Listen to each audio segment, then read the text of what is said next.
È stato smarrito il tesserino di Fredi Giacomo della vittoria Lata Nuoto, è possibile venirlo a ritirare in zona microfonica. Fredi Giacomo della vittoria Lata Nuoto.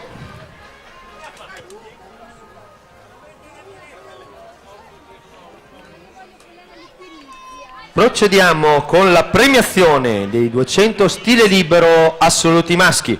Premia il presidente della SSD Natatorium di Treviso, Vincenzo De Sio. Al terzo posto, medaglia di bronzo con il tempo di 1:56,83 per la Milano Nuoto, Comin Eros.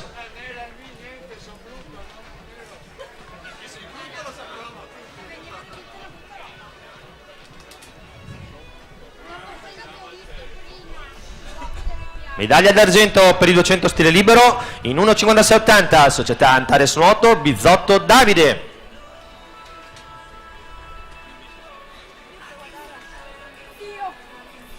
È medaglia d'oro, vince i 200 stile libero della categoria assoluti maschi, la società Sporting Club Noale, il tempo 1:55,81 per Francesco.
Per la prossima serie in programma, numero 2, alla corsia 2 da Pra Aurora Nottoli Nuoto 84, corsia 3 Lamberti Camilla in Brescia, corsia 4 Vernole Andrea Serenissima Nuoto Club, corsia 5 Massaro Valentina Società Nuoto Gemonese, corsia 6 Vetri Oriana Nottoli Nuoto 84,